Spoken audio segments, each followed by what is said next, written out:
मैं हमेशा की तरह अपना काम कर रहा था। तभी एक कारों का काफिला आता है जिसमें से एक मोटा आदमी बाहर निकलकर अपने कुछ गंडों को लीड करते हुए मेरे फार्म के दरवाजे पर लात मारकर अंदर आता है।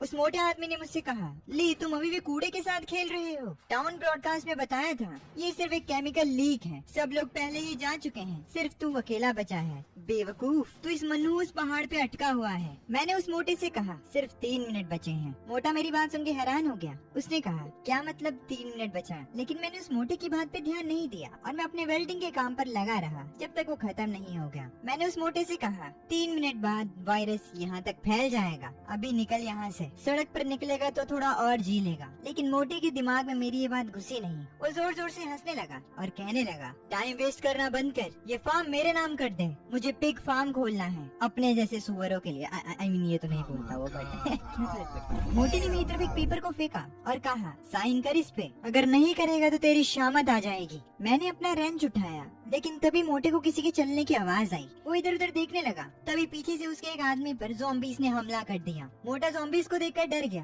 वो कहने लगा कि ये कौन है? मैंने उसे कहा, ये तेरे बाप हैं। इस टाइम तक मोटा इतना ज्यादा डर चुका था कि उसने मुझसे अपने आप को बचाने के लिए कहा। उसके पास एक गाड़ी थी तो उसने मुझसे कहा, प्लीज मुझे यहाँ से निकलने में मदद कर। तो मैंने उस पर लात मारी। मैं अपने हार्वेस्टिंग व्हीकल पर बैठ गया क्योंकि मुझे पता था कि ये जगह सबसे ज्यादा सेफ है। सनसेट फार्म में तुम्हारा स्वागत है। फसल काटने का टाइम आ गया है, कुचल दो इनको। मैंने अपनी हार्वेस्टर को चलाना शुरू किया। उन आगे आने वाले ज़ॉम्बीज़ को नहीं पता था कि उनके साथ क्या होने वाला है। वो मेरे हार्वेस्टर के सामने आए और कुचल दिए गए। मोटा पीछे से ये सब देख रहा था। उसे देखकर काफी ज्यादा डर लग रहा था। तभी मुझे एक सिस्टम की आवाज आती है। सिस्टम ने मुझे बताया, मारे गए इन्फेक्टेड की गिनती 58 है। होस्ट डिटेक्ट हो गया। हैंड ब्रेक हार्वेस्ट कंप्लीट हुआ। Achievement Doom stay bunker. और सिस्टम अब पूरी तरीके से चालू हो चुका है।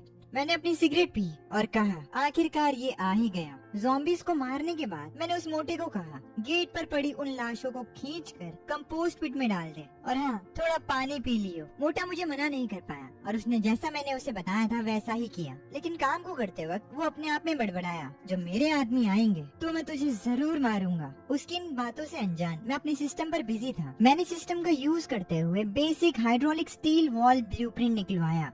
ब्लूप्रिंट कंफर्म हुआ। स्टॉक में जरूरत के हिसाब से स्क्रैप मेटल मिल गया। 100 पॉइंट्स काटे जा रहे हैं। मटेरियल ट्रांसफॉर्मेशन शुरू हो रहा है। कंस्ट्रक्शन चालू होते ही जमीन जोर जोर से हिलने लगी। वो मोटा भी नीचे गिर गया। अचानक से बड़े बड़े मेटल की वॉल्स खड़ी हो गई। ये देखकर वो मोटा कहने लगा, क्या ये कोई ट्रांसफॉर्मर जैसा चक्कर है? मोटे की बात सुनकर मैंने उसे कहा, ओह तो तुमने इसे देख लिया, अब जाओ और जनरेटर को ऑन कर दो। वॉल को पावर होने के लिए इलेक्ट्रिसिटी चाहिए। मोटा मुझसे पूछने लगा, ली तू कोई अमर भगवान है क्या? मैंने मोटे की बात का कोई जवाब नहीं दिया क्योंकि वो मुझे इनसिग्निफिकेंट लगा। खैर मोटा काम का आदमी है क्योंकि जो मैंने उसे बताया था वो उसने कर लिया था। अब वॉल में बिजली दौड़ रही थी, बट फूड स्टोरेज अभी भी एक इशू था। सिस्टम के एंटीवायरल बीज को उगने में टाइम लगेगा। मैं वॉच टावर के ऊपर बैठकर ज़ॉम्बीज़ पर निगरानी रख रहा था। तभी मैंने एक कार को देखा जो कि आकर मेरे गेट के सामने क्रैश हो जाती है। उस कार से एक लेडी बाहर निकलती है। उसके हाथ में एक बच्ची भी होती है। वो बच्ची को लेकर मेरे गेट्स की तरफ आती है और मुझसे रिक्वेस्ट करती है कि मैं दरवाजा खोलूं। उसकी बच्ची बोलती है कि मॉन्स्टर्स उनके पीछे हैं और मॉन्स्टर्स सच में उनके 100 मीटर करीब होते हैं। मैं उन्हें लाउड स्पीकर पे कहता हूँ, पीछे हटो, जो भी गेट के पास आएगा मारा जाएगा। सामने से वो लेडी घबराते हुए कहती है, मेरी बेटी को बुखार है, प्लीज उसकी मदद करो, मैं तुम्हें कुछ भी देने को तैयार हूँ। मैंने उन्हें साफ साफ कह दिया, ये प्राइवेट जमीन है, रेड क्रॉस नहीं। तभी एक ज़ॉम्बी उनके काफी करीब आ गया। वो लेडी अपने बच्चे को कस के पकड़कर बैठ गई। उसकी ममता देखकर मैंने एक एरो से उस ज़ॉम्बी को मार दिया और उस लेडी से कहा, मैंने कहा पीछे हटो। उस लेडी ने बताया, मैं एग्रीकल्चरल एकेडमी से एक डॉक्टर हूँ, प्लांट जेनेटिक्स में स्पेशलिस्ट हूँ। मैंने गेट पर आलू के पत्तों को पर्पल होते देखा, वो फंगल इन्फेक्शन है ना? उस लेडी की बात सुनकर मुझे रियलाइज हुआ कि मुझे उसकी जरूरत है। तो मैंने उसे कहा, अपनी जैकेट उतारो, घूम जाओ, दिखाओ कहीं चोट तो नहीं लगी। तुम्हारी बॉडी में मेरा कोई इंटरेस्ट नहीं है, मुझे सिर्फ वायरस से मतलब है। वो लेडी मेरी कंडीशंस के लिए मान जाती है। तो मैंने उन्हें अपने फार्म के अंदर आने दिया। तभी सामने से मोटा आया और मुझसे बोला, यो ली, ये लड़की मस्त है, एकदम smooth skin, body check check वाला काम मुझे करने दे भाई। उसकी इतनी बेकार बात पर मैंने उसका नाक तोड़ दिया और मैंने उसे अपनी गन से धमकाया एंड उसे बताया कि यहाँ इस फार्म पर सिर्फ मैं ऑर्डर देता हूँ, दोबारा ऐसी हरकत की तो मैं तुझे ज़ॉम्बीज़ के आगे फेंक दूंगा। अब मैं उस लेडी के पास गया और उससे पूछा, तुमने कहा तुम्हारे पास पीएचडी है? उसने कहा हाँ, मेरे डॉक्यूमेंट्स मेरे बैग में है। उसकी बात सुनकर मैंने उसे कहा, डॉक्यूमेंट्स की जरूरत नहीं, मुझे रिजल्ट्स चाहिए, वहाँ डिलीवरी देनी है, तुम्हारे पास सिर्फ आधा दिन है और मुझे तुमसे रिजल्ट्स चाहिए। उस लेडी ने मुझसे टूल्स और पानी मांगा और बताया कि वो ये चीज जरूर करेगी, नॉट लाइक उसके पास और कोई ऑप्शन भी है। उसकी बात सुनकर मैंने उसे ब्रेड और पानी दिया एज एन एडवांस पेमेंट और उसे बोला, याद रखना यहाँ पर तुम्हारी कीमत ही तुम्हारी जिंदगी और मौत तय करती है। ये कहकर मैं वहाँ से जाने लगा। जाते हुए मैं सोच रहा था कि अगर वो सच में काम की हुई तो सिस्टम के वो एडवांस्ड बीच बच सकते हैं। अब मैं अपने काम पर लग गया। हमें वेपन्स चाहिए थे। मैं सिक्योरिटी कैमरास पर भी नजर रखे हुए था। मुझे वेपन्स अपग्रेड करने में काफी घंटे लग गए। अचानक से सिस्टम का एक नोटिफिकेशन आया, फार्म के अंदर हल्की सी दुश्मनी डिटेक्ट हुई है। मैं तुरंत समझ गया कि क्या होगा। इस कयामत में बहुत से लोग कुत्ता बनने को तैयार हैं, पर वफादार कुत्ते बहुत कम हैं। अभी कोई जल्दी नहीं है, इस चीज को बाद में देखते हैं। मीनवाइल फार्म के फूड प्रोडक्शन को लेकर वो औरत अभी भी काम कर रही थी। मैंने उसे फूड को बचाने का काम दिया था और वो औरत सच में बहुत ही ज्यादा मेहनती थी। उसके पास में ही उसकी बच्ची आधे ब्रेड को अपने हाथ में पकड़े हुए खड़ी थी। उसकी माँ उसके पास गई और उसे बोलने लगी, डूओ थोड़ा बर्दाश्त कर लो, मम्मी इस मिट्टी को ठीक कर देगी, फिर अंकल हमें यहाँ रहने देंगे, फिर हमारे पास आलू कभी खत्म नहीं होंगे। तभी वो मोटा सुअर उस लेडी के पास गया। उसके हाथ में एक सॉसेज थी और वो डॉक्टर सू को ग्रीट करके कहने लगा, डॉक्टर सू अभी भी मिट्टी में खेल रही हो? सू ने उसे बताया वो फंगल विल्ट बीमारी है, ग्रे अल्कलाइन और काफी स्ट्रॉन्ग है, माइसेलियम को दबा सकता है। मिट्टी को ढीला करके हवा लगने से शायद ये बच जाए। सू ने उस मोटे को बहुत अच्छे से एक्सप्लेन किया कि क्या प्रॉब्लम है, लेकिन मोटे के दिमाग में कुछ और खिचड़ी पक रही थी। वो सू से बोलने लगा, जो भी हो, लिहान को क्या पता है, खेती करना चोंगक्वी के पीछे घूमने जितना अच्छा नहीं है। टाउन में मेरी अच्छी पहचान है, ये सॉसेज ले, बस मुझे एक किस लेने दे। सू ने उसे तुरंत खुद से दूर धकेल दिया। दूर हट, मुझे हाथ मत लगा। गुस्से में आकर मोटे ने बेचारी बच्ची के हाथ से आधा खाया हुआ ब्रेड नीचे गिरा दिया और उस पर पैर रख दिया। सू की बेटी रोने लगी और ये देखकर मैं खुद को रोक नहीं पाया। अपनी गन लेकर उस मोटे के पास गया और उससे कहा, तेरी हिम्मत कैसे हुई मेरी प्रॉपर्टी के साथ छेड़खानी करने की? मोटा पूरी तरह से डर गया, लेकिन तभी इन्फेक्टेड पोटैटोज के लीव्स दोबारा ग्रीन होने लगे। ये देखकर मैं हैरान हो गया, ये कैसे हो सकता है? मैंने सू से कहा, तुम पास हो गई, अब से तुम इस टेस्ट फील्ड की इंचार्ज हो। और फिर मैंने सू को कुछ खाने के लिए आइटम्स दिए। तभी अचानक से मेरे फार्म के डोर्स पर एक आदमी ने दस्तक दी। वो चिल्लाकर बोलने लगा, क्या वहाँ और भी जिंदा बचे हैं? मैं टाउन में गाड़ियाँ ठीक करता हूँ। ये बात सुनकर मैंने मोटे को बोला, मेरे पीछे गेट तक आ। गेट पर पहुँचने पर हम उस आदमी से मिले जो कि मेरा हार्वेस्ट ट्रक देखकर दंग था। उसने मुझे बोला, हे भाई, वो कंबाइंड हार्वेस्टर, क्या वो तुमने मॉडिफाई किया है? बड़ा खतरनाक जुगाड़ है, पर इसका आगे का बैलेंस बिगड़ा हुआ है। नॉर्मल ज़ॉम्बीज़ पर तो चल जाएगा, अगर किसी मजबूत हड्डी वाले स्टील स्कल वाले ज़ॉम्बी से टक्कर मारी तो तुम्हारा शाफ्ट टूट जाएगा। मैं उसकी स्किल्स देखकर इम्प्रेस था। मैंने उसे बोला, क्या तू इसे ठीक कर सकता है? वो हंसने लगा और बोला, 50 मील के दायरे में पहिए वाली कोई भी चीज हो, अगर धुआं निकालती है तो मैं ठीक कर सकता हूँ। शियोंग ये संभाल लेगा। अगर मैंने इसे ठीक कर दिया तो मुझे सिर्फ खाना देना, मेरे ये हाथ आपके गुलाम। इस आदमी की बात सुनकर मुझे रियलाइज हुआ कि मुझे ऐसे ही स्किल्ड लोगों की जरूरत थी। तो मैंने जाओ चोंग उस मोटे को बोलकर इस मैकेनिक के लिए दरवाजा खुलवा दिया। लेकिन मोटे को ये नया मेंबर पसंद नहीं आया। वो खुद से बड़बड़ाया, बस एक भिखारी है जो भीख मांग रहा है, हमारे पास खुद खाने को पूरा नहीं है। शियोंग मेरे फार्म के अंदर आया। उसने मेरे फार्म का मुआयना किया और फिर मेरे हार्वेस्टर के पास चला गया। वाह, टाइटेनियम सेरेटेड हाइड्रोलिक बूस्ट, लेकिन ये ठंडी हवा बहुत बुरी है। तूने वेल्ड किया है इसको? पक्का किसी अनाड़ी का काम है ये। मेरा पूरा ट्रक देखने के बाद शियोंग ने कहा, सॉलिड तो है, पर इसका स्ट्रेस पॉइंट ठीक से हैंडल नहीं किया गया। ज्यादा वाइब्रेशंस पर आसानी से टूट जाएगा। मैं उसके एनालिसिस को देखकर थोड़ा शॉक था, लेकिन चेहरे पर नहीं दिखाया। मैंने शियोंग को बोला, अपनी औकात साबित करने के लिए तेरे पास सिर्फ 10 मिनट है, और बस। फिर शियोंग अपने काम पर लग गया। उसने बहुत ध्यान से एक एक पार्ट को जोड़ा। बहुत मैकेनिकल तरीके से उसने मेरे हार्वेस्टर पर काम किया, और फिर 10 मिनट बाद वो बोला, एक बम्पर बार लगा दिया है, टॉर्क ठीक कर दिया है, अब ये मशीन सामने वाले उस बड़े पत्थर को काट सकती है, पनीर की तरह। शियोंग के ये काम करते ही सिस्टम ने भी मुझे बता दिया, हार्वेस्टर नंबर 1 की परफॉर्मेंस 15% बढ़ गई है। बधाई हो होस्ट। रिवॉर्ड में एक रेयर सर्वाइवर मिला है, एक एडवांस मैकेनिक। सिस्टम्स यहाँ पर शियोंग की ही बात कर रहा होता है। अल्टीमेट मैकेनिकल मॉड गैरेज का ब्लूप्रिंट और साथ में 500 लीटर डीजल मिलता है। मैकेनिक ने अपना काम कर दिया था, तो अब बारी मेरी थी। मैंने मोटे को बोला, जाओ चोंग, जाकर मास्टर शियोंग के लिए खाना ले आ,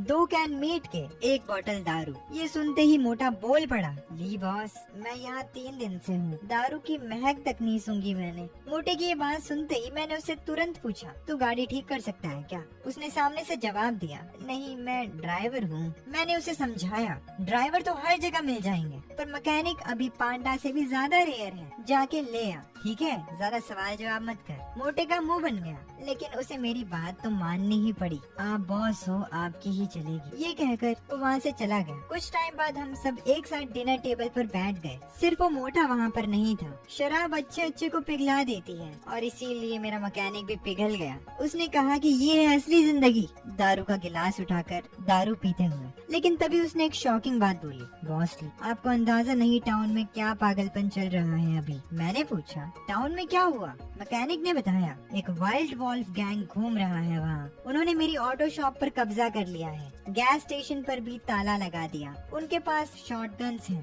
कोई भी आदमी दिखे तो गोली मार देते हैं, औरतों को उठा लेते हैं। और जब मैं यहाँ आ रहा था तब पास की पहाड़ी पर एक चमक देखी मैंने, दूरबीन जैसी लग रही थी। शर्त लगा लो, उनकी नजर हम पर पड़ चुकी है। मैंने तुरंत जवाब दिया, सिर्फ बाहर से ही नहीं, अंदर भी गंदगी भरी हुई है। मैं ऑलरेडी जानता था मोटा अपनी औकात दिखा ही देगा, और उसने वही किया। उसने वॉल्फ गैंग को वॉकी टॉकी से आधी रात को कांटेक्ट किया। हेलो वॉल्फ भाई। हाँ मैं बोल रहा हूँ। जाओ चोंग। हाँ मैं अभी जिंदा हूँ। सामने से मोटे को रिप्लाई आया, जाओ चोंग, तूने कहा था तू किसी फार्म पर है। मोटे ने बोला, वॉल्फ भाई एक मस्त जगह मिली है आपके लिए, वहाँ बिजली है, मीट है, औरतें हैं, और एक मॉडिफाई किया गया वॉर ट्रक है। जब मोटी बुद्धि वाला मोटा ये सब वॉल्फ गैंग को बता रहा था, तब तक ऑलरेडी मैं इस चीज के लिए प्रिपेयर कर चुका था। मोटे की इस हरकत पर मैंने खुद से कहा, क्योंकि तू भेड़ियों को अंदर लाना चाहता है ना, मैं दरवाजा बंद करूंगा और इन कुत्तों को पीटूंगा। ये ले। अब आधी रात को मोटा चुपके से मेन गेट की ओर गया, जहाँ एक इलेक्ट्रिकल बॉक्स था गेट को खोलने के लिए। मोटी ने जैसे तैसे करके वायर को रिमूव किया, वॉल्फ गैंग को अंदर लाने के। कुछ ही दूर पर मोटे के कहने पर वॉल्फ गैंग वाले अपनी गाड़ियाँ लेकर मेरी ही तरफ आ रहे थे, एंड मोटा भी उन्हें देख लेता है। वो खुशी से खुद से कहता है, तुम लोग आखिरकार आ ही गए। अब कुछ आखिरी वायर्स बची थी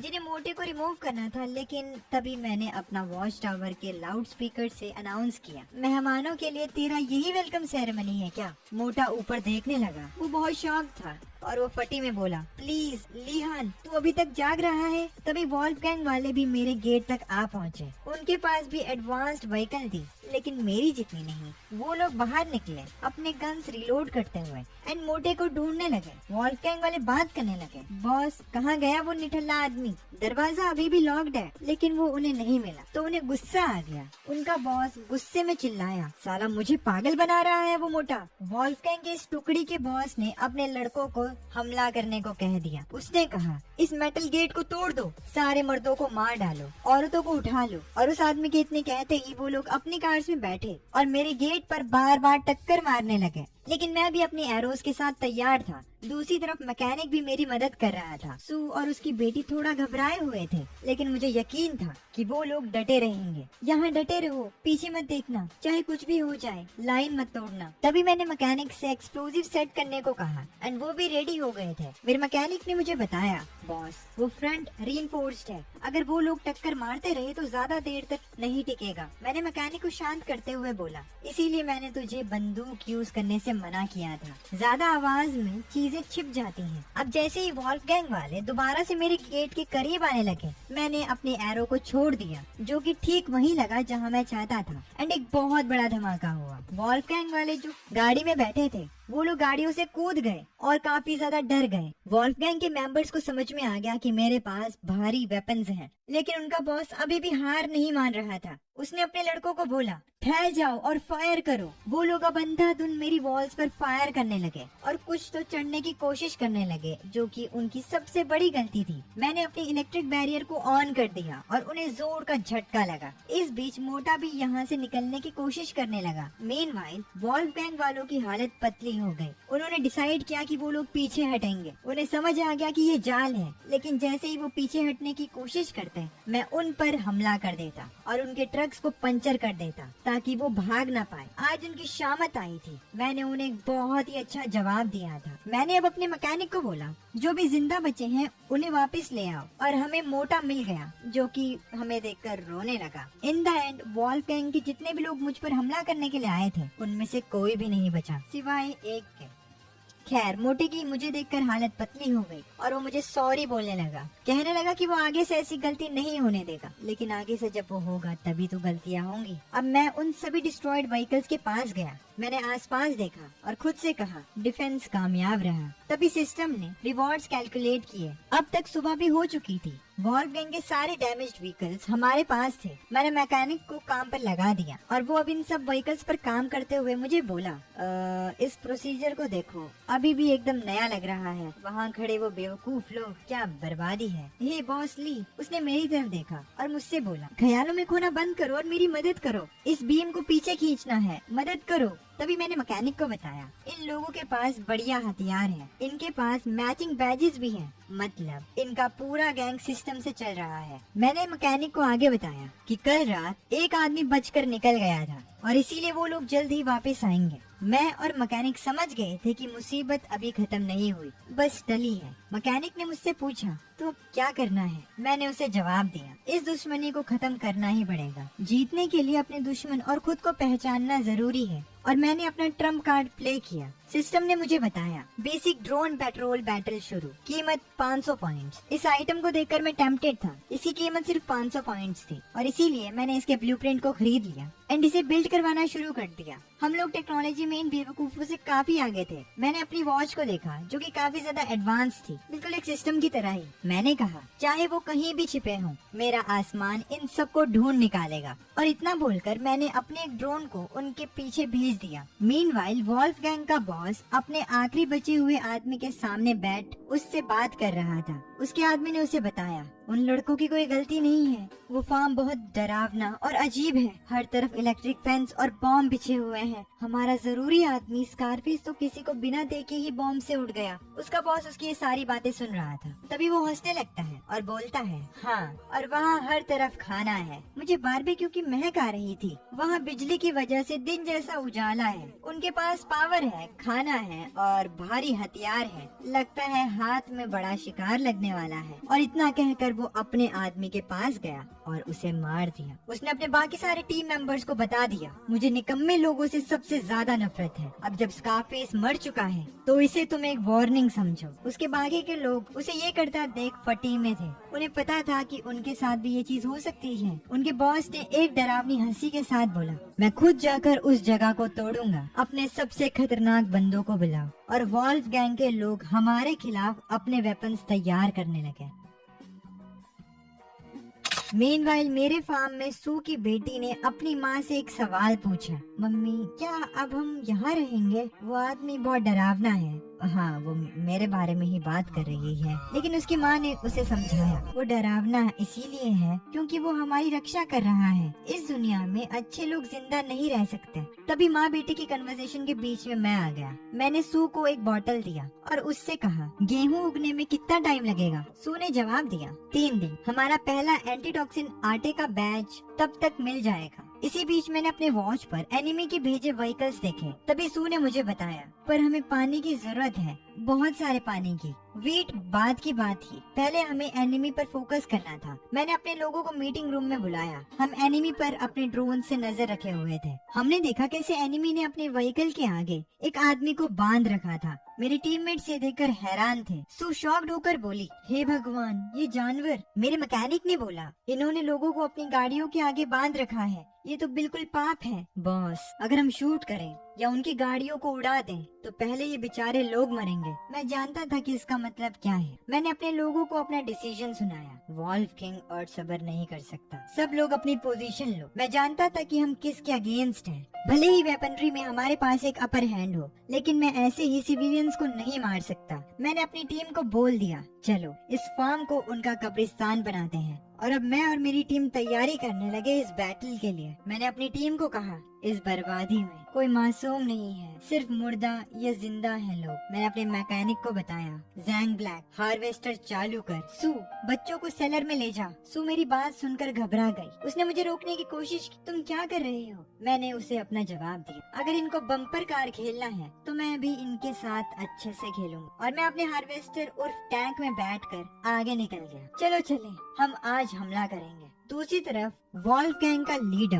अपने आगे एक ह्यूमन शील्ड लिए चल रहा था। उसने मुझे आगे आते हुए देखा, लेकिन वो रुका नहीं। उसका आदमी डर से बोला, छोड़ो मुझे। लेकिन दूर से देखते हुए उनके लीडर ने कमांड दिया, गाड़ी रोकना मत। मुझे नहीं लगता उसकी हमें टक्कर मारने की हिम्मत होगी। स्पीड बढ़ाओ, सीधे अंदर घुस जाओ। ये कहकर वॉल्व गैंग का लीडर जोर से हंसने लगा। मैंने अपने आगे आते हुए वॉल्व गैंग के ट्रक को देखा। मैं जानता था कि वो क्या सोच रही है, लेकिन किसने कहा मैं किसी को टक्कर मारने वाला हूँ। मैं सही मौके की तलाश में था और मैंने उनके ट्रक को अपने टेक्निक से गिरा दिया, फिजिक्स का यूज करते हुए। जो आदमी ट्रक के आगे वाले हिस्से पर था वो अलग कर दिया, जिससे वो आदमी बच गया। और फिर इस आदमी ने भी अपना बदला इन लोगों से ले लिया। तभी मुझे सिस्टम ने बताया, टारगेट मिल गया है। ली गैंग, कॉम्बैट रेटिंग ए, इलाइट। फौरन इसको अपने साथ मिलाने की रिकमेंडेशन है। दूर से वॉल्व गैंग का लीडर अपने आदमियों से कहता है, निकम्मो हमला करो, जो भी इसे मारेगा उसे आधी सप्लाईज मिल जाएंगी। मैं और मेरा न्यूली रिक्रूटेड आदमी ली गैंग अपने सामने वॉल्व गैंग को देखकर पूरी तैयारी कर लेते हैं। ये एक ब्लड बाथ होने वाला था। ली गैंग कहता है, मैं इसका इस्तेमाल नहीं करना चाहता, पर इनको नर्क में भेजने के लिए ये काफी है। हम लोग बिल्कुल तैयार थे।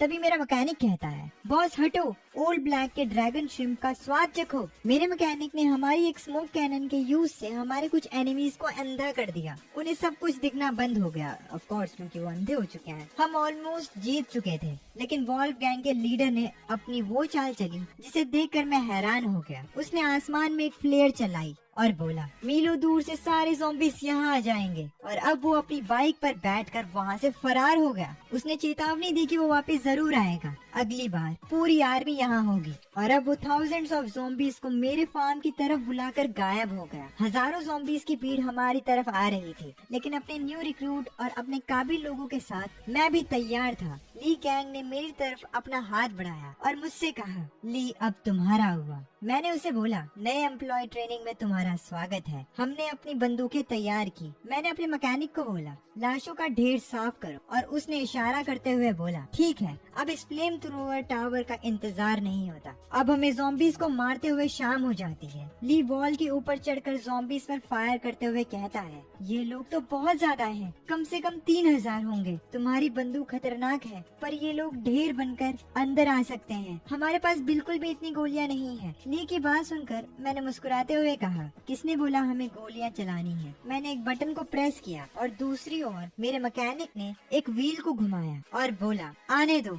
इन कमीनों को चखने दो वो दावत जिसे ओल्ड हे ने तुम्हारे लिए बनाया है। सिस्टम ने मुझे जो फ्यूल दिया था वो मैं इन ज़ॉम्बीज़ के ऊपर फेंकने वाला था ताकि इन्हें बारबेक्यू कर सकूं। हमने ज़ॉम्बीज़ के ऊपर फ्यूल डाला और फिर मैंने अपने एरो पर फायर लगाकर इनके ऊपर शूट कर दिया, जिससे वो सारे ज़ॉम्बीज़ जलने लगे। मैंने उन जलते हुए ज़ॉम्बीज़ की तरफ देखा और कहा, ये तो बिल्कुल जिंदा मीम की तरह है। मैं ली के पास जाने लगा और मैंने उसे बताया, जली हुई जमीन, अगले साल बढ़िया फसल होगी। इस भयानक फाइट के बाद और अपने एक न्यू टीम मेंबर के साथ मैं और मेरी सारी टीम डिनर टेबल पर बैठे थे। तभी सू ने मुझसे कुछ ऐसा कहा जिसे सुनकर मैं थोड़ा डर गया। सू ने कहा, पूरा इकोसिस्टम बर्बाद हो चुका है। मिट्टी के अंदर की हर चीज अपनी जान बचाकर भाग रही है, इसीलिए हमें भी अपनी जान बचानी होगी और यहाँ से भागना होगा। सू की बात बिल्कुल सही थी और ये मुझे तब पता चला जब एक वाइल्ड चूहे का झुंड हमारे फ्लोर के नीचे आ गया, जिससे जमीन हिलने लगी। सू की बेटी डर गई एंड उसने अपनी मम्मी को कहा कि जमीन क्यों हिल रही है। मैं तुरंत उठकर चेक करने लगा कि वजह क्या है और मुझे पता चला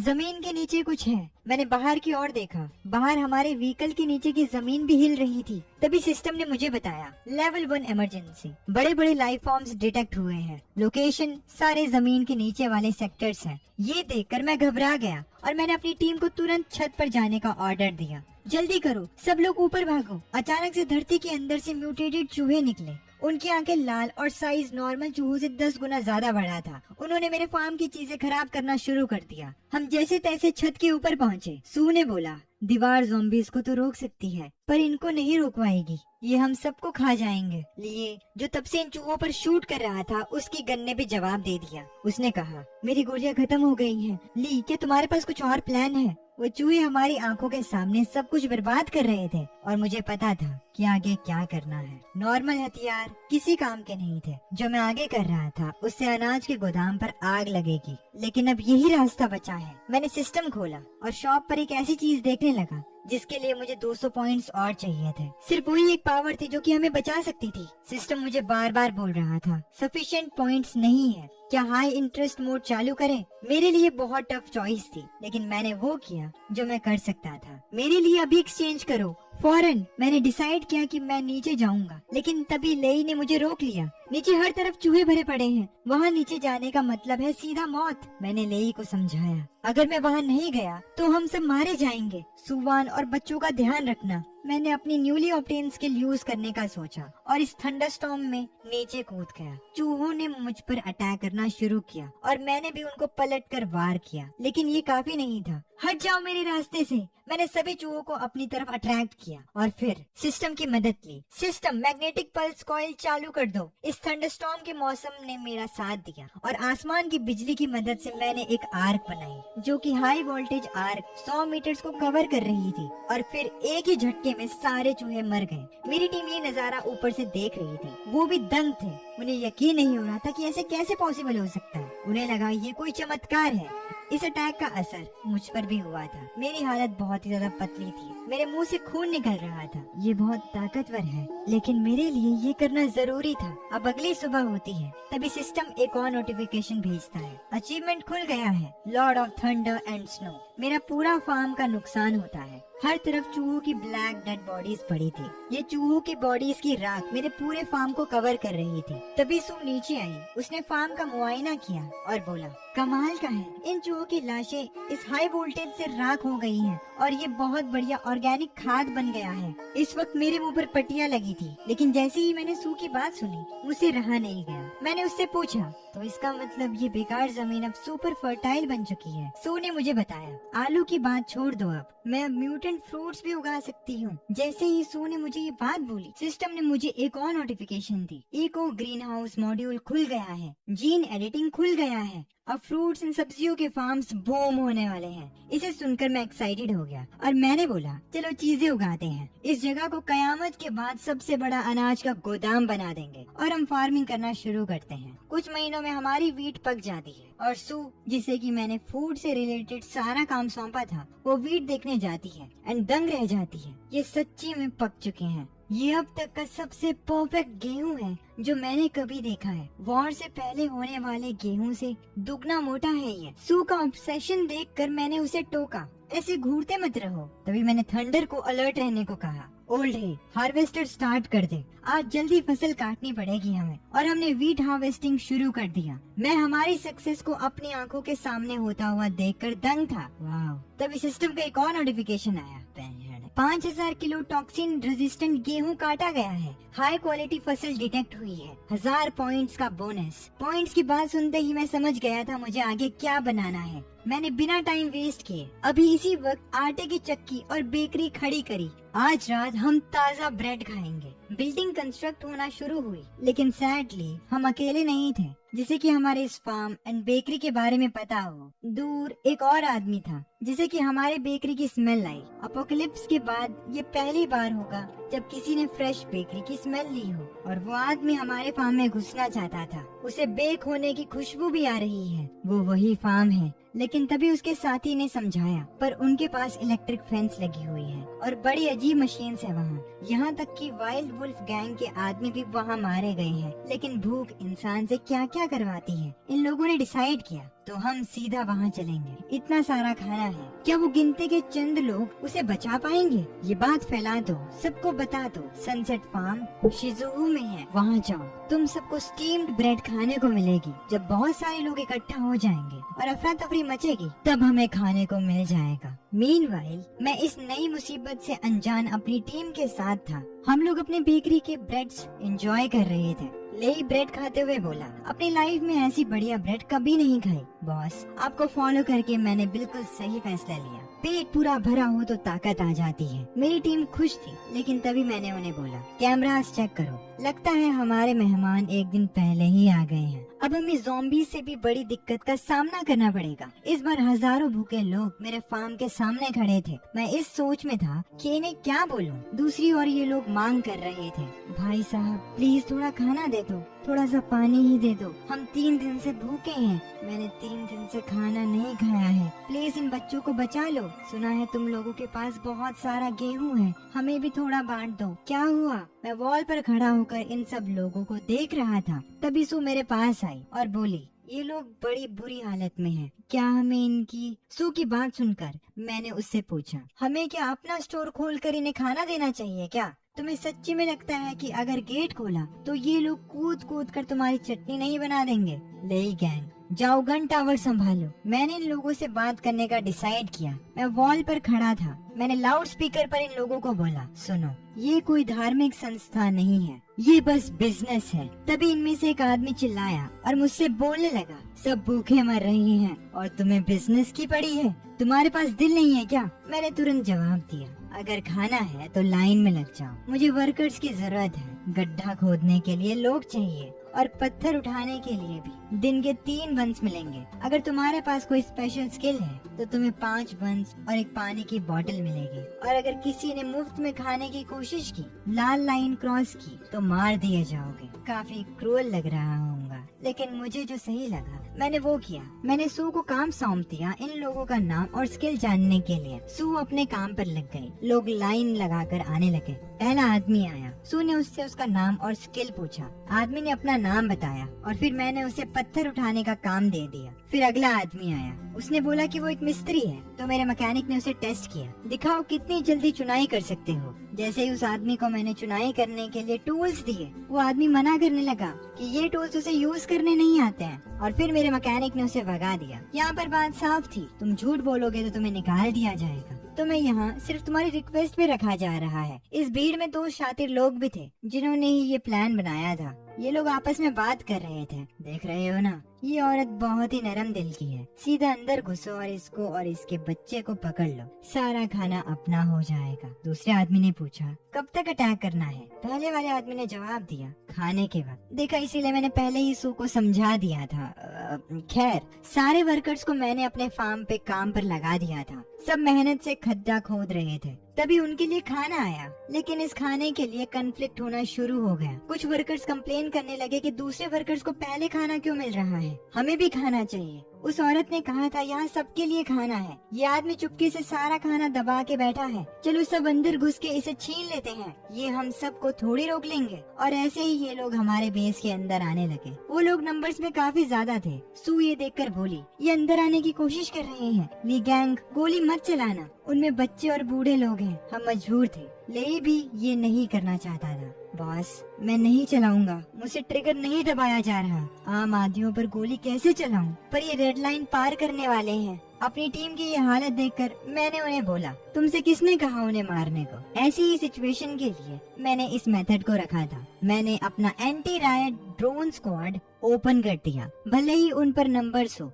लेकिन मेरे पास टेक्नोलॉजी है। मैंने ड्रोन्स छोड़ दिए। अब जितना रोना है रो लो आराम से। मेरे ड्रोन्स ने उनके ऊपर टीयर गैस फेंक दी, जिससे उनकी आंखें जलने लगी। ये लोग रोने लगे और फिर वहाँ से भाग गए। कुछ ही टाइम में सभी को रियलाइज हो गया कि वो किससे पंगा ले रहे हैं। वर्कर से मैंने दोबारा काम कराना शुरू किया, लेकिन इस बार खुदाई का काम करवाते वक्त मेरी नजर एक आदमी पर गई। सबकी आंखों में जलन हो रही थी, पर तुम बिल्कुल ठीक हो। मैंने उस आदमी की आंखें चेक करी और मुझे पता चला कि ये आदमी पूरी तैयारी करके आया है। मैंने उससे कहा, तू पूरी तैयारी करके आया है? फिर मैंने उसकी चेकिंग करी और अचानक से उसके कपड़ों से एक मैप निकलता है। तेरी किस्मत अच्छी थी जो तूने मेरे गन टावर का ब्लाइंड स्पॉट ढूंढ लिया। उस मैप से मुझे पता चला कि ये आदमी वाइल्ड वॉल्फ गैंग के बचे हुए मेंबर्स में से है। मैंने अब उस मैप को अपने साथ ले लिया। अपनी टीम के साथ अब मैं मीटिंग कर रहा था, क्योंकि मैं समझने की कोशिश कर रहा था कि आखिर इसके पीछे कौन है। क्योंकि ये हो ही नहीं सकता कि उन्होंने सिर्फ गिनती के बंदे भेजे हों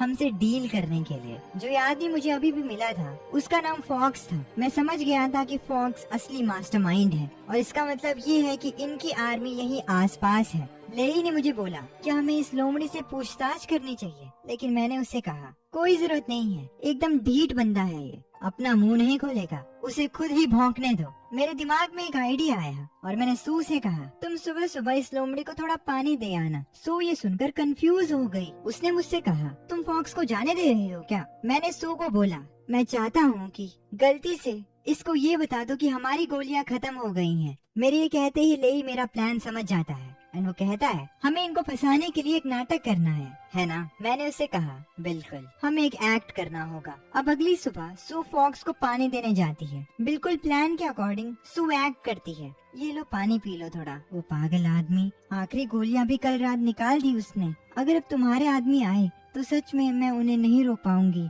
मैं यहाँ मरना नहीं चाहती। ड्रोन का स्प्रे भी कल रात खत्म हो गया। अब इस फार्म में बस खाली डब्बा बचा है। सू की बात सुनकर फॉक्स समझ जाता है कि उसे आगे क्या करना है। उसे सू की बातों पर बिल्कुल यकीन होता है। पता नहीं क्यों, शायद इसीलिए क्योंकि जब वर्कर्स को रिक्रूट किया जा रहा था तो सू सबसे ज्यादा काइंड थी।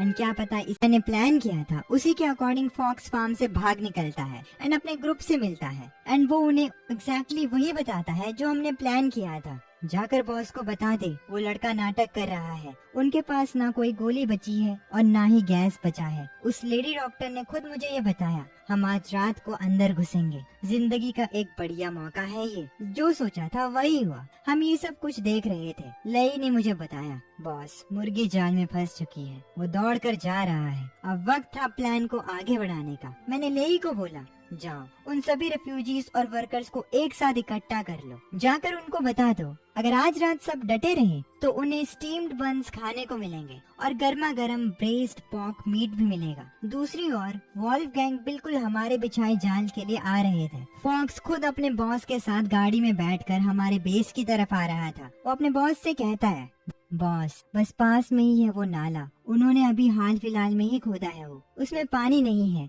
गाड़ियां आराम से उसके ऊपर से चलकर जा सकती हैं। फॉक्स का बॉस उसे कहता है, अगर तेरी ये खबर गलत निकली तो सबसे पहली गोली मैं तुझे मारूंगा। लेकिन फॉक्स को पूरी उम्मीद थी कि सू ने उसे झूठ नहीं बोला होगा। चमड़ी साला। वो कहता है, टेंशन मत लीजिए बॉस, वो लेडी डॉक्टर फट्टू है, उसमें झूठ बोलने की हिम्मत कहाँ। ऑफ कर रखी थी ताकि उन्हें कुछ दिखे ही ना और वो बेवकूफों की तरह आगे आ रहे थे। लाइट्स ऑफ देखकर हमने जो रिएक्शन एक्सपेक्ट किया था वही रिएक्शन वॉल्फ गैंग के बॉस से मिलता है। वो गाड़ी से बाहर निकलता है एंड आसपास देखने लगता है। वो जोर जोर से हंसते हुए कहता है, उनमें लाइट जलाने तक की हिम्मत नहीं है, दोस्तों हमला करो। लेकिन जैसे ही वो मेरे ब्लास्ट रेडियस में आते हैं मैं लाइट्स ऑन करवा देता हूँ। मैं एक चेयर पर बैठा था और मेरे हाथ में एक रिमोट था। उन्हें देखकर मैंने उन्हें कहा, गुड इवनिंग। जैसे ही वो क्लोज आए हमने एक ब्लास्ट किया जिसके इम्पैक्ट से उनकी सारी गाड़ियां हमारी आंखों के सामने नीचे गिर गई। वॉल्फ गैंग के लोग मेरे जाल में फंस गए और मेरे फार्म पर अटैक करने के लिए आए, लेकिन मैं उनके लिए तैयार था। मैंने अपने एक्सप्लोजिव्स का यूज किया जिससे उनकी गाड़ी पलट गई। वॉल्फ गैंग का लीडर कार से निकला। वो बहुत ही ज्यादा गुस्से में था। उसने अपने आदमियों को बोला, पलट के वार करो, पलट के वार करो। लेकिन मैंने इन सब चीजों के लिए पहले ही तैयारी कर ली थी। लाई ने हमारे कुछ स्किल्ड वर्कर्स के साथ मिलकर ऊपर से उनके ऊपर फायरिंग शुरू कर दी और फिर मोलोटोव्स फेंकी जिससे उसके सारे आदमी उसकी आंखों के सामने जलकर राख हो गए। अब वो एंड फॉक्स ही जिंदा था। मैंने वॉल्फगैंग के लीडर से बोला तो हम फिर मिल गए और फिर मैंने उसके हाथ पर अपना पैर रख दिया। वो दर्द में था, लेकिन उसने मुझसे पूछा तुम्हारे पास आखिर कितने हथियार हैं? मैंने जवाब दिया वाइल्ड वॉल्व्स को खत्म करने के लिए काफी हैं। वॉल्फगैंग से डील करने के बाद हमने आसपास छान मारा, ना गाड़ियाँ मिली, ना फ्यूल और ना कोई भारी हथियार। हमें पता था कि वॉल्फगैंग का पहाड़ों के बाहर बड़ा दबदबा है। तभी पीछे से मुझे मैकेनिक ने बोला बस एक कदम, मैं इस मैदान को साफ कर दूंगा। मैंने सभी को बोला कल से हम अपना जोन बढ़ाएंगे। अब अगली सुबह मैं अपनी टीम के साथ स्काउट करने के लिए उन पहाड़ों के पीछे गया।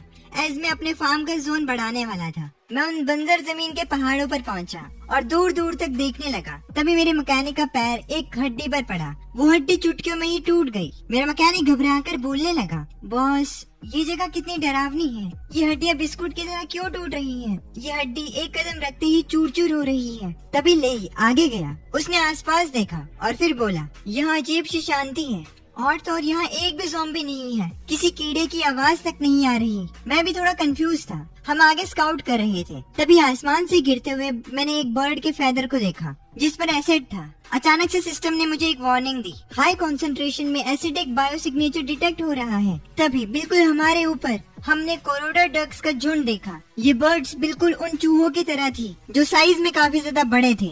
ये म्यूटेंट बर्ड्स हैं जिनके मुंह में एसिड था। मैंने जल्दी से टीम को बोला सब लोग कवर लो जल्दी। हमने उनसे फाइट करने की कोशिश की, लेकिन मेरे एक आदमी के हाथ पर वो एसिड गिर गया एंड उसका हाथ जलने लगा। हम समझ गए कि ये कितना खतरनाक है, बॉडी आर्मर तक को जला दे रहा है। वो म्यूटेंट जंगली बर्ड्स हमारी तरफ आ रही थी। वो कम से कम 4 से 5 हजार बर्ड्स थी। हमने उनके एसिड को अपनी एडवांस शील्ड से रोकने की कोशिश की, लेकिन हम फेल रहे।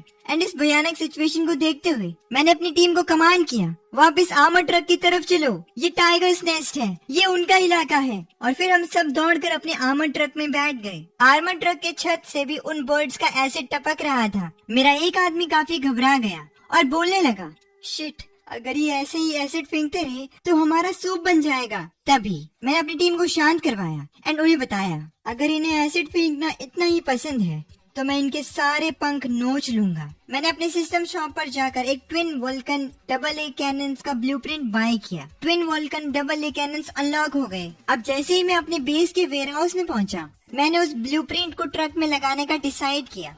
मैं उन बर्ड्स को सबक सिखाना चाहता था। मैंने अपना रेंच उठाकर काम करना शुरू किया। मैंने डबल ए कैनन्स की प्लेसमेंट शुरू की। मेरे मैकेनिक ने मेरी इस चीज में काफी मदद की और उसके गाइडेंस की वजह से मैंने उस गन को एकदम स्टेडी तरीके से ट्रक के ऊपर प्लेस कर दिया। और ऐसे ही मैंने अपनी टीम के साथ अपने ट्रक्स को वॉर रेडी मॉन्स्टर्स बना दिया। अब हमसे कोई पंगा नहीं ले सकता था। लेकिन तभी सू मेरे पास आई। उसके चेहरे पे चिंता थी। वो बोली लिहान, वो कौवे नेचुरल म्यूटेंट्स नहीं हैं। मुझे मिले उनके थूक में Z3 म्यूटागन के ट्रेसेस हैं। हाइव नाम का एक ग्रुप इनका इस्तेमाल बायो वेपन्स बनाने के लिए करता है। सू के ये बताने के बाद मैंने अपने ट्रक्स में थोड़ा ट्वीक किया और मैंने सू को बोला तो इसका मतलब ये है कि कोई इन कौवों को पाल रहा है। सू ने मुझे बोला हो सकता है अगर हम इन सबको मार दें तो उनका कीपर सामने आ जाए, इससे हमें पता चल जाएगा कि ये कौवे किसके हैं। ये बात सुनकर मैंने सू से कहा कुत्तों को मारो और मालिक खुद बाहर आ जाएगा। मैं बस यही सोच रहा था कि हाइव का दरवाजा किस तरफ से खुलता है, लेकिन अब प्लान रेडी है। अब अगले दिन मैं अपने blood thirsty modified war trucks को लेकर वापस उसी जगह गया। मेरे सामने हजारों म्यूटेंट्स कौवे थे। मैं उन्हें देखकर थोड़ा चौंक गया। वो काफी ज्यादा मेनेसिंग थे, लेकिन अब मैंने उनसे लड़ने की तैयारी करी। अपने न्यू वेपन एक्टिवेट किए, fire control radar. 3400 targets lock हो गए। मैंने एमुनेशंस को हाई एक्सप्लोसिव इंसेंडियरी फ्लेयर्स और फायरिंग मोड को बर्जर्क पे सेट कर दिया। मैंने उन पर फायरिंग करना शुरू किया। कुछ ही टाइम बाद मैंने ऑलमोस्ट सभी म्यूटेंट बर्ड्स को मार दिया था। उन बर्ड्स में से सबसे बड़ी बर्ड नीचे गिरी। मैं अपना चाकू लेकर उसकी तरफ गया उसे मारने के लिए, लेकिन तभी सू ने मुझे पीछे से रोक लिया। उसने मुझे कहा रुको, इसका पैर चेक करो, एक इलेक्ट्रॉनिक एंकल टैग। ये एक रिकॉन ड्रोन है, लेकिन ये सिर्फ रिकॉन के लिए नहीं, ये एक डाटा ट्रांसमीटर है। इन बर्ड्स ने सारा कॉम्बैट डाटा वापस भेज दिया है। ये बात सुनकर मैंने उस बर्ड के एंकल टैग को ले लिया और अपने साथ ले आया। मैंने उस एंकल टैग की डाटा को अपनी मशीन में लोड किया ताकि मैं पढ़ सकूं कि उस डाटा के अंदर एक्चुअली में क्या है। कुछ टाइम बाद मेरे सामने 72 आवर्स ये नंबर आया, जिसे देखकर लाई ने मुझसे पूछा इसका क्या मतलब है? तभी सू ने पीछे से बोला, सेल्फ डिस्ट्रक्ट काउंटडाउन। ये एक पर्ज टाइमर है। ये सिर्फ एक टाइमर नहीं है, ये हमारा डेथ वारंट है। टायरेंट स्क्वाड ने इन कोऑर्डिनेट्स को लॉक कर लिया है। वो किसी को जिंदा नहीं छोड़ेंगे। वो पुरानी दुनिया के बुरे सपने की तरह हैं। उनके पास सबसे एडवांस सेंसरी एक्सोस्केलेटन्स हैं। हमें अभी यहाँ से निकलना होगा। सू के ये बोलने के बावजूद भी, सू की बात सुनने के बावजूद भी मैंने सू की बात को ना मानने का डिसाइड किया। मैंने यहीं रुकने का फैसला किया। तभी सू झुक गई और उसने मुझसे बोला, अगर लीहान तुम यहीं रुकते हो तो तुम मारे जाओगे। हमारी डिफेंसेस रेगुलर आर्मी को नहीं रोक सकती। सू बहुत घबरा गई थी, लेकिन मैंने अपना डिसीजन ले लिया था। ये जमीन मेरी है और ये खाना भी और ये बंदूकें भी। मेरी एक बुरी आदत है, मैं अपना खाया हुआ निवाला कभी नहीं उगलता, इसीलिए मैं इस जगह को छोड़कर नहीं जाऊंगा। तभी लाई अपने गन को साफ करते हुए बोला, अगर वो रेगुलर आर्मी है तो उनका गियर भी टॉप क्लास होगा। बॉस, क्या आप चाहते हैं कि वो हमें सैंपल्स की तरह यूज करें? लई की बात सुनकर मैंने उसे जवाब दिया, अगर ऐसा है तो मैं उन्हें अपने सप्लाई पैक्स की तरह इस्तेमाल करूंगा। वॉरियर्स अपनी जगह बिना फाइट किए नहीं छोड़ते हैं। मैंने डिसाइड किया कि मैं इस फार्म को 3 दिन में वॉर फोर्ट्रेस बना दूंगा। मैंने अपने सारे क्रेडिट्स लगा दिए ताकि मैं फोर्ट्रेस के लिए अच्छे इक्विपमेंट्स खरीद सकूं। लेकिन अभी भी सू बहुत ही ज्यादा घबराई हुई थी। मेरे पास कोई और ऑप्शन नहीं था। मैंने फोर्ट्रेस को कन्वर्ट करने की तैयारी शुरू कर दी थी। वो सारे ब्लूप्रिंट्स जो भी लगने थे मैंने वो बाय किए और कंस्ट्रक्शन शुरू किया। मेरे सभी लोगों ने मेरी इसमें मदद की। मेरे मैकेनिक ने एक वॉर रोबोट तैयार किया और उसे देखते हुए उसने कहा, मानता हूँ ये दिखने में थोड़ा बेकार है, पर इसकी मदद से लाई गैंग एक मोटरसाइकिल को एक हाथ से उठा सकता है। मैकेनिक की बात सुनकर मैंने उस रोबोट पर हाथ रखा और मैंने उसे बोला, चलो इसका कोई नाम रखते हैं। मैकेनिक हंसा और बोला, आयरन बुल 1 कैसा रहेगा? और ऐसे ही हमारी तैयारी चलती रही। मैंने स्किल्ड वर्कर्स को अपनी आर्मी में शामिल कर लिया था। ये सब हम हाइव से लड़ने के लिए कर रहे थे, क्योंकि हाइव हमसे काफी ज्यादा पावरफुल थी। लेकिन एक दिन मेरे फार्म में एक आदमी आया अपने साथ दूसरे आदमियों को लेकर। वो मुझसे कुछ बात करना चाहता था। उस आदमी ने बोला, बॉसली, हमने सुना आपने वॉल्व पैक का सफाया कर दिया। हमारे पास लकड़ी का इंतजाम है, हमें बस थोड़ा खाना चाहिए। एक्सपायर्ड चावल की एक बोरी भी चलेगी, हम भूख से मर रहे हैं। उस आदमी की बात सुनकर मैंने सू को बोला, सू इन्हें दिखाओ। और सू एक टोकरी में फ्रेश सब्जी लेकर वहाँ पहुँची। मैंने उस टोकरी में से एक टमाटर को उठाया और उस आदमी को एंड उसके साथियों को दिखाते हुए बोला, ये एक टमाटर है, विटामिन से भरा हुआ। ये एक टमाटर पूरे हफ्ते का राशन है। अपोकलिप्स में फ्रेश सब्जियां किसी सोने से कम नहीं होती। वो सभी आदमी मेरे सामने झुक गए और बोलने लगे, बाप रे, आप बस बताइए हमें क्या करना होगा? किसी को मारना हो, आग लगानी हो, कुछ भी चलेगा, लेकिन हमें खाना दीजिए। उनकी बात सुनकर मैंने उन्हें बोला, मुझे लड़ने वाले नहीं चाहिए, मुझे रिसोर्सेस चाहिए। मैं एक सैटेलाइट फार्म सिस्टम बना रहा हूँ। पहले जाओ और अपने इलाके को साफ करो। लॉग कैंप्स मुझे लकड़ी भेजेंगे, माइन से मुझे ओर मिलेगा, गैस स्टेशन फ्यूल जमा करेंगे और तुम तीनों की हर जगह से हर 3 दिन में डिलीवरी आनी चाहिए, वरना मैं तुम्हारा खाना बंद कर दूंगा। सही से काम किया तो तुम्हें सीड्स और फर्टिलाइजर मिलेंगे, लेकिन अगर किसी ने चालाकी दिखाने की कोशिश की, हमें धोखा देने की कोशिश की, तो मैंने उन्हें वार्निंग के तौर पर अपनी मशीन गन दिखाई और वो तुरंत समझ गए और बोलने लगे, कभी नहीं, बिल्कुल नहीं, आज से आप ही हमारे अकेले बॉस हैं। और विंटर भी शुरू हो गया था और अब मुझे समझ में आया कि ये लोग हमारे पास क्यों आए थे। ये स्मार्ट थे, इन्हें पता था कि विंटर आने वाला है। खैर, विंटर आने से पूरे फार्म पर जोर से बर्फ पड़ रही थी। इस बीच कुछ लोग हमारी तरफ आ रहे थे। अपने हर कदम के साथ वो हमारे काफी करीब आ चुके थे। उनकी आंखें लाल और हाइट हमारे आदमियों से काफी बड़ी थी, लेकिन मैं एंड सू इस चीज को जानते थे। सू आसमान की तरफ देखकर बोली, बर्फ गिर रही है, ये टायरेंट्स के लिए अच्छा है, उनकी स्किन कोल्ड रेजिस्टेंट है, हमारी बंदूकें ठंड में जाम हो सकती हैं। सू की बात सुनकर मैंने जवाब दिया, तो टायरेंट्स को खून से गर्म करते हैं। वॉर शुरू हो चुकी थी। वो लोग अपने एडवांस व्हीकल के साथ मेरी जगह के सामने आ गए थे। वो काफी तेज थे। मेरा मैकेनिक ये सब मॉनिटर पर देख रहा था और वो थोड़ा घबराया हुआ था। हे भगवान, ये किस तरह के मॉन्स्टर्स हैं? क्या वो गैटलिंग गन है? तभी मैं एंड ले आई बाहर जाने की तैयारी करने लगे। हमने ले आई को एक न्यू एडवांस वेपन दिया था, एक हाथ। ले आई ने मुझे बोला, बॉस, वो गेटलिंग बंदूक वाला बंदा मेरा है, मैं देखना चाहता हूँ कि उसकी चमड़ी कितनी सख्त है। दूसरी ओर मैंने भी अपनी स्वॉर्ड को बाहर निकाला और प्रिपेयर करने लग गया। मैंने ले आई को बोला, बाकी दो को मैं देखता हूँ। चलो चलते हैं, मैं अपने फार्म के गेट खुलवाता हूँ। हमारे सामने वो जाइंट इन्फेक्टेड मॉन्स्टर्स थे जिनके हाथों में मशीन गन्स थी। एक मॉन्स्टर ने लेआई पर हमला करना शुरू किया। लेआई अपनी शील्ड को खोलता है और मुझे बोलता है, बॉस इसे मैं संभाल लूंगा, बाकी आपके। लेआई पर हैवी फायरिंग होने लगती है। बाकी के दो मॉन्स्टर्स मुझ पर हमला करने के लिए आते हैं, लेकिन मैं उनमें से एक के अटैक्स को डॉज करके उसे मार देता हूँ। ये देखकर वो दूसरा मॉन्स्टर और गुस्से में आ जाता है। अब अचानक से उसके पीठ के पीछे से टेंटिकल्स निकलने लगते हैं। ये देखकर सू मुझे कहती है, क्या वो ट्रांसफॉर्म हो गया? मैंने उसे बोला, तुमने एकदम सही कहा। मुझे पता था वो मॉन्स्टर इवॉल्व होकर मुझ पर हमला करेगा, और बिल्कुल यही होता है। वो मॉन्स्टर अपने ट्रांसफॉर्मेशन के साथ मुझ पर हमला करने लगता है, लेकिन इसी वक्त मैं भी अपना ट्रम्प कार्ड खेलता हूँ और अपने जेट पैक एक्टिवेट करके उसे उन पंछियों के एसिड के पास लेकर जाता हूँ जिन्हें हमने मारा था। दूसरी ओर लेआई एंड उस मॉन्स्टर की फाइट अभी भी चल रही थी। लेआई को थोड़ी चोट आई, लेकिन उसने हार नहीं मानी एंड उस मॉन्स्टर को आखिरकार मार ही दिया। क्या मस्त फाइट थी। मैंने लेआई को जवाब दिया, तुमने बिल्कुल सही कहा। अब मैं और लेआई आगे गए।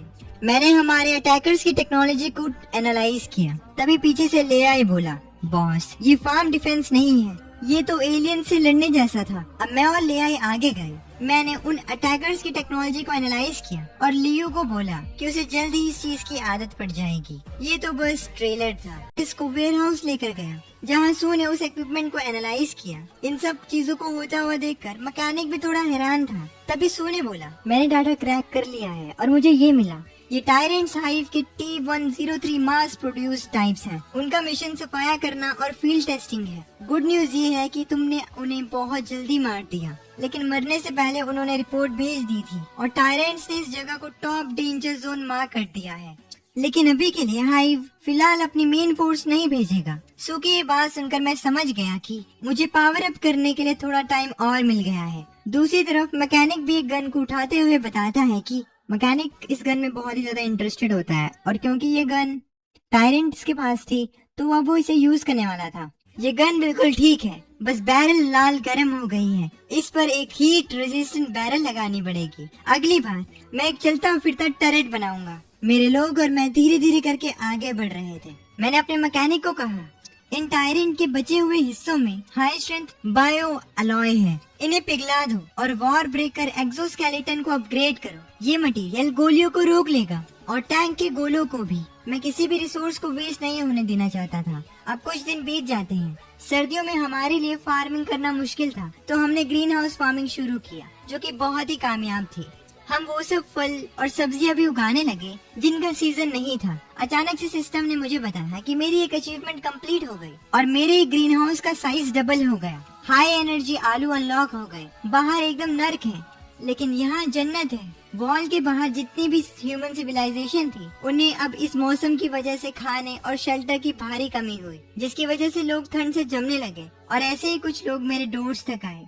कैप्टन लियान, मदद कीजिए प्लीज, हमारे कैंप का गेट टूट गया है। बहुत लोग ठंड से जमकर मर गए हैं। हम आपके लिए काम करेंगे, बस हमें इस ठंड से बचा लीजिए। लेआई और मैं दीवार पर खड़े होकर ये सुन रहे थे। उस आदमी की बात सुनकर लेआई ने मुझे बोला, बॉस इन्हें अंदर आने दो। मैंने लेआई को जवाब दिया, इन्हें अंदर लाने का मतलब होगा खुद मौत को बुलाना। ग्रीन हाउस में इतने लोगों की जगह नहीं है, पर हम बिजनेस कर सकते हैं। मैं उन लोगों के पास गया और लाउड स्पीकर पर बोला, कोयला या खाना दो और सप्लाईज ले लो। डेकिंग रिवर पर या फिर इन रूइन से ये पार्ट्स ढूंढ कर लाओ। मैं मुफ्तखोरों को नहीं खिलाता, पर तुम्हें आजादी मिलेगी। और इतना कहकर मैंने उन लोगों को इतना खाना दे दिया जो कि उन्हें जिंदा रखकर मेरी ये मांगे पूरी करवा सकता था। वो लोग दौड़कर उस खाने के पास जाने लगे। मेरी एक ही आइडियोलॉजी थी, अगर इंसानों की तरह जीना चाहते हो तो उसके लिए लड़ो। कुछ देर बाद मैं अपने बेस में आ गया, जहाँ मुझे पता लगा माइन कैप ने 3 दिन से ओट डिलीवर नहीं किया है। तभी वहाँ सू आई। सू मुझसे पूछने लगी, क्या ये बर्फ की वजह से है या फिर रास्ते बंद हो गए हैं? मैंने सू को जवाब दिया, रास्ते बंद हैं, पर ये लोग तो जिंदा हैं। ड्रोन की रिपोर्ट के हिसाब से कल रात वो खाना पका रहे थे, मतलब वो माइंस पर तो हैं। लेकिन इसके बावजूद भी ना स्टील आया ना कोई ट्रक। किसी को लग रहा है कि ठंड बहुत है, तो उन्हें लगता है कि मेरी तलवार की धार कमजोर पड़ गई है। मैंने फैसला कर लिया था कि उन लोगों के साथ क्या करना है। मैंने अपना वेपन उठाया और मैं लेआई के साथ माइंस के लिए निकल गया। मेरे माइंस पर मेरे आदमी हाइव के साथ मिल चुके थे। मेरे आदमी ने हाइव के एक मेंबर से कहा, रिलैक्स एनवॉय, लियान ज्यादा दिन तक हवा में नहीं उड़ेगा, बर्फ बहुत ज्यादा गिर रही है, उसकी गाड़ी यहाँ तक नहीं आ सकती। तभी हाइव के मेंबर ने उसे एक बूस्टर शॉट दिया और बोला, अगर तुम ठीक से रहोगे तो हाइव तुम्हारा ख्याल रखेगा, ये लो तुम्हारा बूस्टर शॉट। ये लोग ठंड में चाय के मजे ले रहे थे कि तभी मैंने अपनी स्नाइपर से इनके ग्लास पर शूट किया। वो सभी घबरा गए। सिस्टम की मदद से हर चीज परफेक्ट थी, तो ये स्नाइपर शॉट भी बिल्कुल परफेक्ट था। तभी लियाई ने बाइनोकुलर्स से उनके बेस की तरफ देखते हुए बोला, बॉस, उसने हाइव का गियर पहना हुआ है। ये सुनकर मैंने लियाई से कहा, बहुत बढ़िया, उन सबको एक साथ घेर लो। मीनवाइल इन बेवकूफों को भी पता चल गया था कि बाप आ चुका है और वो भागने लगे। वो लियान है, दरवाजे बंद करो। मेरा ये आदमी जो कि हाइव के साथ डील कर रहा था, वो जानता था कि मैं क्या चीज हूँ, लेकिन वो हाइव मेंबर, उसे शायद मरने की ज्यादा जल्दी थी। वो इतना सब हो जाने के बावजूद भी शांति से खड़े होकर बोला, किस बात की देरी है यार, हम उस चोटी से 1500 मीटर दूर हैं जहाँ पर लियान आया है। वहाँ कोई आम स्नाइपर राइफल काम नहीं करेगी। और उसके इतने बोलते ही दरवाजे को चीरते हुई हमारी कैनन उस पर लगी और वो वहीं खत्म हो गया। मेरा आदमी डर गया। मुझे धोखा देने का मतलब वो जानता था। क्या वो एक कैनन है? तभी मैंने अपने माइन ओर्स पर एक ड्रोन भेजा और सभी वर्कर्स को बोला, लुदाफा ने हमें धोखा दिया है, उसे अब सजाए मौत मिलेगी। माइन के बाकी सब लोग ध्यान से सुनो, इस गद्दार का सर बाहर फेंको, वरना अगला कैनन का गोला तुम्हारे गैस टैंक पर गिरेगा। वो सभी लोग डर गए और उन्होंने वही किया जो मैंने कहा था। माइन को एक नया लीडर चाहिए था, तो मैंने अपने एक आदमी जिगोंग को माइन का कंट्रोल दे दिया। मैं अपने बेस वापस लौटा। हमने फार्म की बाउंड्रीज बढ़ा दी थी। हमारे पास अब गर्म फूड था, तरह तरह की वेजिटेबल्स थी, शराब थी और मैं अपनी टीम के साथ डिनर टेबल पर बैठा था। तभी मेरा मैकेनिक ये सब एंजॉय करते हुए बोला, यही है जिंदगी बॉस, ये इंसुलेशन एक नंबर है। तभी लियाई ने मुझे एंजॉयमेंट और सफरिंग के बीच का मतलब समझाया। उसने शराब पीते हुए मुझे कहा, मैंने पेट्रोल के वक्त चेक किया था, 2 और लोग दीवार फाड़ने के चक्कर में जमकर मर गए। ये बात सुनकर सू को सबसे ज्यादा बुरा लगा। उसने मुझे कहा, ऐसे ही चलने दो और बाहर के सब लोग मर जाएंगे। मैंने सू से कहा, जो सबसे ताकतवर है वही जिंदा रहेगा। सू, पिघलो मत, तुम्हारा काम इस कोल्ड रेजिस्टेंट गेहूं को तैयार करना है। अगर तुम इसमें कामयाब हो गई तो ये दुनिया बचाने का तुम्हारा मौका होगा। अगर हमने अभी गेट खोला तो हम भी जम जाएंगे। मैं जानता था बाहर लोग मर रहे हैं, लेकिन मेरे पास कोई और ऑप्शन नहीं था। ठंड के बीच एक बच्ची जिसे कि उसके बाप ने अपनी बॉडी से लपेट रखा था, उसे मेरे फार्म से अच्छे खाने की खुशबू आ रही थी। तभी उसका डैड रोते हुए बोला, इस दुनिया में जरूर अंदर फरिश्ते रहते होंगे, बस सो जाओ, सोने के बाद तुम्हें ठंड नहीं लगेगी। और वो लोग सोने लगे, हमेशा हमेशा के लिए। वो ठंड से जम गए। लियाई ने मुझे इन्हीं लोगों के बारे में बताया था। मैंने उनके ऊपर जमी हुई बर्फ को पिघलाया। उनकी बॉडी सभी तक ठंडी हो चुकी थी। लियाई, उन्हें दफना दो, सबको खबर कर दो, मौसम बहुत खराब है, इसीलिए आज से हमारा फार्म बॉर्डर फार्मर्स को हायर कर रहा है, लेकिन इसके लिए तुम्हारा स्टेमिना एकदम बेहतरीन होना चाहिए। जो लोग काम के लिए फिट होंगे वो आउटर ग्रीन हाउस के बफर जोन में रहेंगे और उन्हें दिन में 12 घंटे काम करना होगा। हम उन्हें 2 कटोरी दलिया पका कर देंगे और हीटर की सुविधा भी।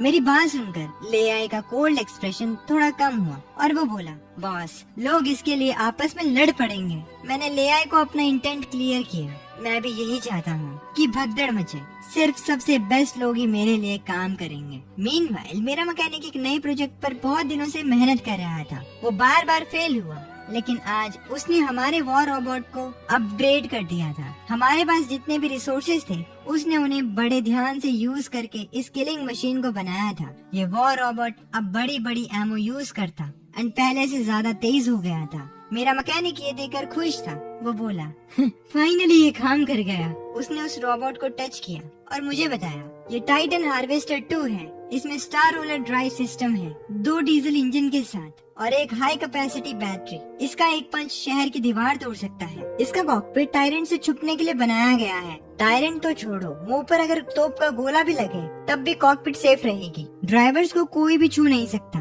मैकेनिक की इस बात से मैं इम्प्रेस था, लेकिन तभी जोर जोर से सायरन बजने लगे। मैं सू के पास गया, जो कि ये सब मॉनिटर कर रही थी। सू ने मुझे बताया, लिहान, आर्क लैब से एक डिस्ट्रेस कॉल आई है। वहाँ एक प्लांट जीन बैंक और कोल्ड फ्यूजन रिएक्टर है। सू ने मुझे मेरी जिंदगी की सबसे बेस्ट न्यूज दी थी।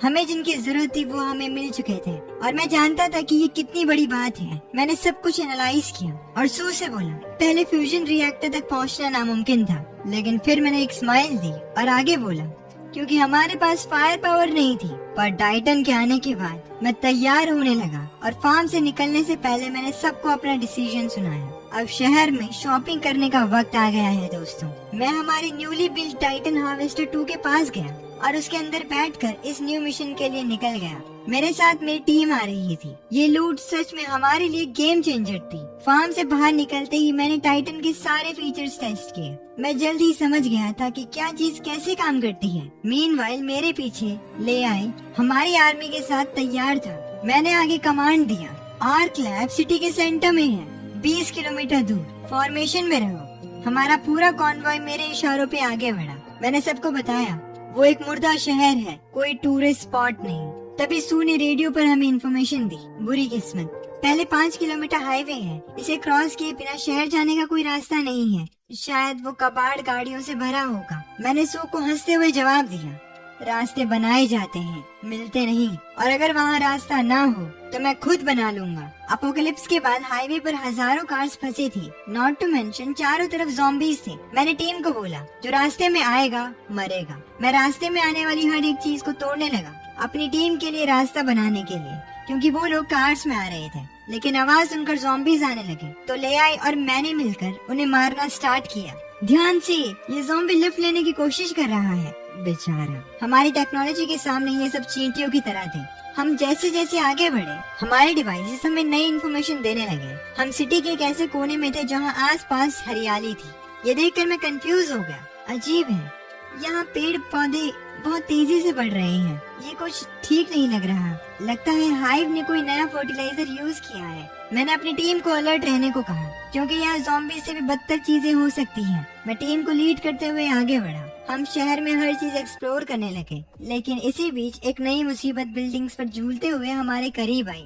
मेरे कुछ सोल्जर्स जो ऑन फुट थे उन्होंने एक मॉन्स्टर को देखा। वो दोनों बहुत डर रहे थे। वो इधर उधर देखने लगे, लेकिन हमला अचानक हुआ था अंडरग्राउंड से। एक मॉन्स्टर मेरे 2 सोल्जर्स को अपने पास खींच लेता है। ले आए को जैसे ही ये पता चलता है वो सबको वार्न करता है, अंडरग्राउंड से हमला हो रहा है। अचानक से धमाके होने लगे और कुछ ही पलों में वो सारे ज़ॉम्बीज शहर में फैल गए। मैंने तुरंत टीम को हमला करने को कहा। हमने मॉन्स्टर्स पर कैनन फायर किए। लेआई ने बहुत अच्छे तरीके से दुश्मनों को हैंडल किया, लेकिन हम नंबर्स में कम थे। यहाँ तक कि ज़ॉम्बीज टाइटन के पार्ट्स तोड़ने की कोशिश करने लगे, लेकिन मेरे मैकेनिक की ये चीज कोई मामूली डब्बा नहीं था। मैंने टाइटन की मदद से उन सभी ज़ॉम्बीज को ग्राइंड कर दिया जो कि मुझ पर चढ़ने की कोशिश कर रहे थे। तभी पीछे से सू ने मुझे बताया, सामने वाली बिल्डिंग आर्क लैब का हॉस्पिटल है, पर एंट्रेंस किसी अजीब से बायो ऑर्गेनिज्म से सील हो रखी है। मैं तुरंत उस जगह पर पहुंचा। मैंने देखा हॉस्पिटल के दरवाजे पर एक ऑर्गेनिज्म ने ब्लॉक किया था। मैंने उसे तोड़ने की कोशिश की, लेकिन तब मुझे पता चला ये एक बायो जंक्शन है। मैंने अपनी पूरी फोर्स का यूज करना स्टार्ट किया और बहुत मेहनत के बाद मैंने एंट्रेंस ओपन की और मैं हॉस्पिटल के अंदर आ गया। हॉस्पिटल के अंदर भी काफी ऑर्गेनिजम्स थे। मैं टाइटन से नीचे उतरा और मैकेनिक को गाड़ी के पास रहने को कहा और उसे मेन एंट्रेंस पर नजर रखने को कहा, क्योंकि वही हमारे बाहर निकलने का रास्ता था। ले आई एंड सुवन, अपना गियर पहनो, मेरे पीछे बेसमेंट लेवल 3 तक आओ। हम लोग अब बेसमेंट में जाने लगे। हम बहुत अलर्ट थे। तभी सू ने हमें बताया, रिएक्टर बेसमेंट लेवल 3 पर है, पर एक्टिवली लेवल बढ़ता जा रहा है। इसका मतलब रिएक्टर की शील्ड डैमेज हो सकती है या फिर कोई उसकी एनर्जी एब्जॉर्ब कर रहा है। हमने आसपास देखा और हमें पता चला कि ये जगह नर्क से भी बदतर है। हम आगे बढ़ते रहे जब तक हम लेवल 3 के गेट तक नहीं पहुँचे, लेकिन वहाँ पहुँचने के बाद हमारी दुनिया दोबारा से हिल गई।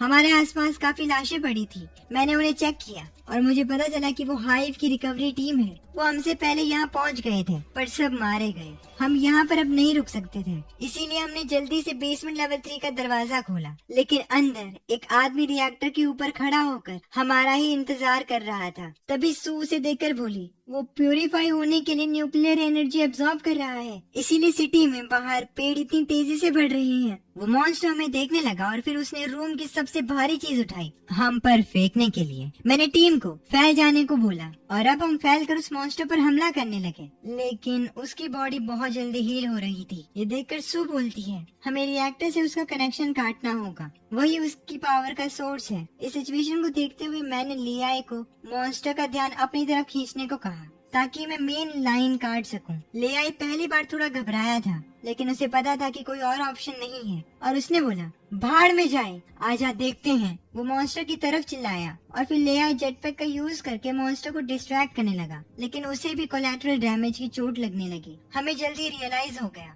ये चीज तो टायरेंट से भी ज्यादा ताकतवर है। वो मॉन्स्टर हमारी टीम पर भारी पड़ रहा था, लेकिन तभी सही टाइम पर मैं रिएक्टर तक पहुंचा और मैंने रिएक्टर की सारी वायर्स काट दी। लेकिन जब मुझे लगा कि सब ठीक हो चुका है, तभी मैंने देखा रिएक्टर की वायर्स काटने का उस पर कोई असर नहीं हुआ। उस मॉन्स्टर को देखकर मेरी आंखें फटी की फटी रह जाती हैं। मेरे पास कोई और ऑप्शन नहीं था। मैंने जेटपैक ऑन किया और उससे लड़ना शुरू किया। लियाई ऑलरेडी घायल था और जल्द ही ये मॉन्स्टर मुझे भी पकड़ लेता है। मेरी हालत बहुत ज्यादा खराब हो जाती है और मेरी इस खराब हालत को देखते हुए सिस्टम ने मुझे एक बार फिर बचाया। उसने मुझे कहा होस्ट एकदम खतरनाक हालत में है, क्या वो 5000 पॉइंट्स के एक बार यूज होने वाले weapon miniature anti matter grenade को रिडीम करना चाहते हैं? 5000 पॉइंट्स बहुत ज्यादा थे, लेकिन फिर भी मैंने इसे रिडीम कर लिया। मैं जैसे तैसे करके उस मॉन्स्टर के पास गया और उसके मुंह में एक ग्रेनेड डाल दिया। ये लो तुम्हारे लिए गर्मा गर्म सूप। मीनवाइल सू को रिएक्टर का एनर्जी सोर्स मिल गया। उसे पता चला कि ये तो अनलिमिटेड एनर्जी है, इससे हम अपने ग्रीन हाउस को 10 गुना बड़ा कर सकते हैं। ग्रिड पूरा दिन फुल पावर में चल सकती है। हम एनर्जी शील्ड भी बना सकते हैं। ये चीज एक गेम चेंजर थी, लेकिन हमारी टीम की हालत इतनी खराब थी कि हम यहाँ और नहीं रुक सकते थे। मैंने सू को बोला बातें बहुत हो गई, अपना सामान उठाओ और वापस चलो। इतने शोर से ऊपर की सारी चीजें यहाँ आ गई होंगी। ये सुनकर सू ने उस परफेक्टली एनर्जी कोर को कस के पकड़ लिया और हम वहाँ से निकल गए।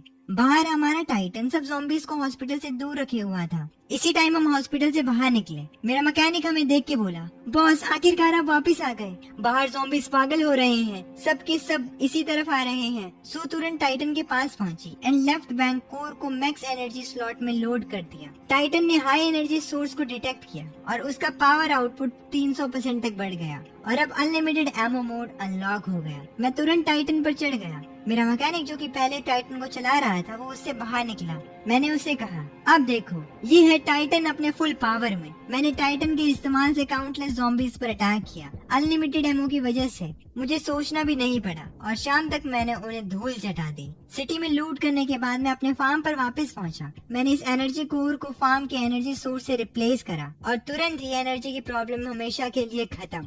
फार्म अपग्रेड हो गया था अल्टीमेट फोर्ट्रेस में। स्काईगार्ड डिफेंस सिस्टम के फ्रेगमेंट्स और fully automated sentry production line, ये सब अब हमेशा के लिए चलने वाली थी। आज से ये ही इस दुनिया का अकेला हंटिंग ग्राउंड होगा। हमारे लिए एनर्जी की इस प्रॉब्लम के सॉल्व होने से अब प्रोडक्शन रेट 100 गुना बढ़ गए। हम तेजी से अपनी टेक्नोलॉजी को इम्प्रूव करते गए और मैकेनिक ने एनिमलॉइड्स तैयार किए ताकि हमें ह्यूमंस को हार्ड मिशंस के लिए आगे ना भेजना पड़े। हमारे पास अब एक अच्छी खासी आर्मी थी। मेरा मैकेनिक मुझे आगे बताता है असली मर्द इसका ही तो सपना देखते हैं बॉस। जब तक रॉ मटेरियल मिलते रहेंगे हम इस लाइन पर दिन में 20 यूनिट बना सकते हैं। मैंने अपना सिस्टम खोला और प्रोडक्टिविटी एनालाइज की और मैकेनिक से बोला इंसानों की अपनी जरूरत होती है, मशीन्स का अपना काम है। इंसान थक जाते हैं, डर जाते हैं और धोखा देते हैं। अब समय आ चुका था अपने वॉल्फ पैक एनिमलॉइड्स की मदद से आसपास के रूइंस को एक्सप्लोर करने का। मैंने एक रेड बटन दबाया और हंटिंग मोड ऑन कर दिया। मैंने सबको लाउड स्पीकर पर बोला सभी यूनिट कॉम्बैट नेटवर्क से कनेक्ट करें। टारगेट कोऑर्डिनेट्स अपलोड हो रहे हैं। क्यू रीग्रुप कर रहा है। वी फॉर्मेशन सेट डिप्लॉय होने ही वाला है। मैंने हमारी न्यूली डिप्लॉयड आर्मी तैयार की आसपास रूइंस को एक्सप्लोर करने के लिए और एनिमीज का सफाया करने के लिए। हमारे पास जितने भी एनिमी कोऑर्डिनेट्स थे मैंने इन्हें उन पर अटैक करने का ऑर्डर दिया। इनकी स्पीड कमाल की थी। भाई क्या स्पीड है। लियाई ये देखकर कहता है लगता है मुझे रात में पहरा नहीं देना पड़ेगा। लेकिन तभी मैं लियाई को बोलता हूँ नहीं, तुम्हारा काम बदल गया है। मैं एक एलाइट कमांडर स्क्वाड बना रहा हूँ। तुम एस्कॉर्ट टीम को लीड करोगे। सबको 3 रोबोट डॉग्स मिलेंगे। अब जाओ और 5 किलोमीटर के दायरे में सारे खंडर साफ करो। एक मक्खी भी अंदर नहीं आनी चाहिए। मेरा प्लान था कि मैं अपने फार्म को और एक्सटेंड करूंगा। लियाई मेरे दिए गए मिशंस को कंप्लीट करने के लिए निकल गया और अब ऑफेंस का सारा काम अपग्रेडेड था। इसी बीच सू ने मुझे एक आइटम दिखाई और बोला ये डिवोरर की जीन्स पर बेस्ड है। और डिटॉक्स प्लांट्स के एक्सट्रैक्ट्स पर इस म्यूटेंट हेल के लिए मिक्स किया गया है। थ्योरी में देखा जाए तो ये मिट्टी में मौजूद वायरस और रेडिएशन को खा जाता है और इस जमीन को फिर से जिंदा कर सकता है। सू ने उस आइटम को बंजर जमीन पर यूज किया और तुरंत उस जमीन के अंदर से हरी भरी घास उगने लगी, फ्लावर्स निकलने लगे। सू की बेटी ये देखकर बहुत खुश हुई। ये पहली बार था जब उसने रियल फ्लावर्स देखा हो। उसे उसकी खुशबू बहुत पसंद आती है, लेकिन आगे आने वाला खतरा, इसकी खुशबू की महक भी जल्दी फैलने वाली थी।